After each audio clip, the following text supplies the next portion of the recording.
Guerrero, KO Artist Sports, right here with the one and only Regis Prograis. Man, just before we get into the press conference, first time you're going to see him face to face and all that, just Rougarou, explain that to the people who aren't from New Orleans and just where you got the nickname from. Yeah. So all right, the Rougarou is it's like a werewolf type of swamp monster type of thing. So here the people say like the boogeyman, but like in the swamps of Louisiana. So that's that's kind of what the Rougarou is. And honestly, bro, like when they first gave me that nickname, my daddy said that, and it just kind of stuck, but I didn't even know what it was at first. I had to look it up myself. Now, obviously, I'm an expert on it, but yeah, I didn't know what it was myself. That's a cool nickname. That's a cool nickname to have right there. It's cool. It's cool. I like it. Stuck, man. Like I said, it stuck after my So, my favorite fighter was Mike Tyson, the random Mike Tyson, but Mike Tyson. And, Mike Tyson always came out with no shirt, with the small black trunks on, and I always wanted to do that. But I was like, I'm not Mike Tyson. I got to do my own thing. So in Houston, I fought in Houston my 10th fight, and I came out with the black trunks, small black trunks, no shirt, and I came out with the mask on. And people went crazy, like the crowd just they loved it. And so it just, for me, after that, it stuck. It's the one. That's the one for sure. Man, today's the first day you're going to be face to face with Zorrilla. Just, for people, many people aren't fighters, right? Just take me into that space. What's that like? You see him walk up. You're about to lock eyes with the guys that you're about to. You've been been putting in this work, all this pain, and someone has to feel the pain, and it's him. What's that like? It's a nervous and exciting at the same time. It's like both, man. It's like you're nervous about, you're looking at your opponent, you kind of sizing them up, but you're excited at the same time. I've been working really hard, for the last 7-8 weeks, and so you just for me, man, you just really excited about it, and you wanna hear what they say, you wanna just feel them out and all that type of stuff. But these things, that press conference stuff, like people talk, but at the end of the day, the fight is what matters anyway. For sure, definitely. And that's what I want to get into next. Obviously, weigh-ins tomorrow.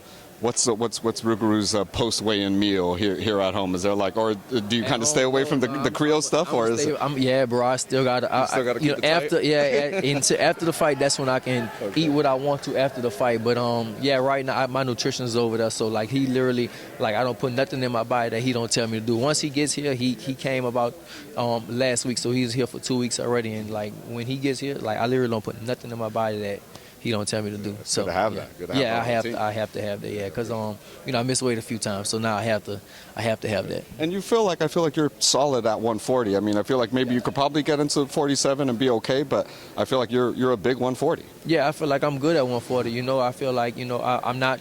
Obviously, the weight is always going to be, the weight cut is always going to be somewhat difficult, but it's not. It doesn't kill me. I feel good at the weight. I feel like I do have a good frame at 140. I think I am the perfect size. If you look at the best 140s ever, you talk about a Zab Judah, a Costa Zoo, a Ricky Hatton, Aaron Pryor. I think I'm around that same build. So. I feel like, man, I can probably stay at 140 really for the rest of my career if I want to. Yeah. If I want to go up to 47, I probably could, but. Yeah, I feel like I can, as long as I can keep making the weight, man, I'll stay at 140. Definitely.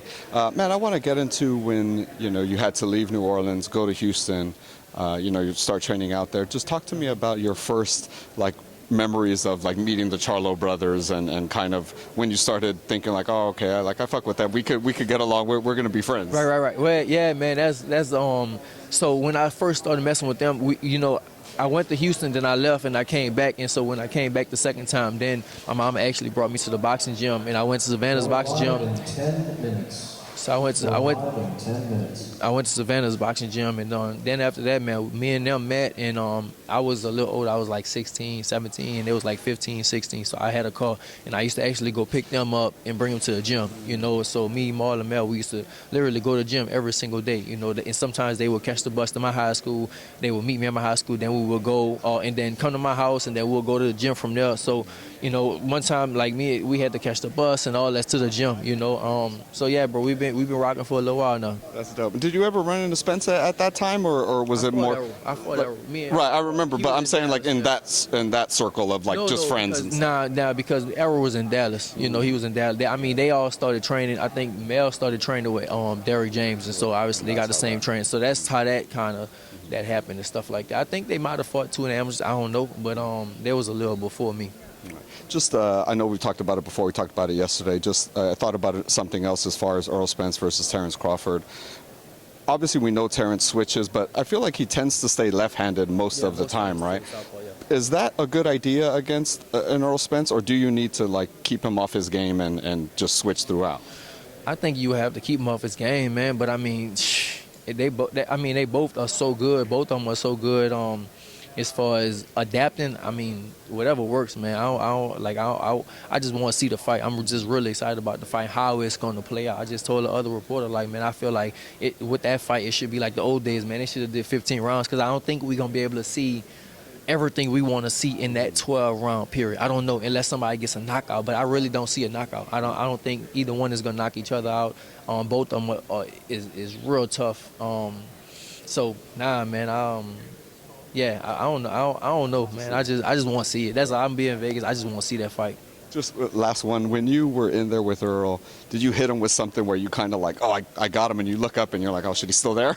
Yeah, for sure. Everything I hit him with. Errol's strong. That's one thing about him, bro. He just physically and naturally just strong. Just a natural strong person. I'm a natural strong person too, but I have a smaller frame. But just like that weight, I mean, he's big too. He's huge. He's a huge person, you know. So to even get down to that 147, like it's crazy. Then fighting somebody that big is crazy. But he's just a naturally just strong. You know, I remember hitting him and like, all right, he's still there. And he's still hitting. I remember him hitting me like, oh, he got some pop. Yeah, like that. He got some pop, you know. So yeah, bro, just a strong dude. Wow, that's crazy. Where's that video, bro? Does anyone have that video? I have it. It's on DVD. I have it on DVD. Yeah, it's not on YouTube. I have it on DVD. I might release it one day in the future when I'm retired or something like that. Yeah, I have it as the Texas State Golden Glove Championship. I have that, and I have Maurice Hooker too. Wow. Yeah, we all fought. Yeah, I have it on DVD. I want to check that out. That's awesome. Yeah. Thank you so much for your time, man. Best of luck this Saturday. Tell the fans where they can follow you. You can follow me on Instagram at Regis Prograis, on Twitter at Errol Prograis, and of course YouTube, the Regis Prograis official. That's good stuff. The YouTube stuff is good. You see him catching alligators, all that stuff. Yeah, you see all kinds of stuff. Right. Thank you, Reguru. Appreciate you, brother.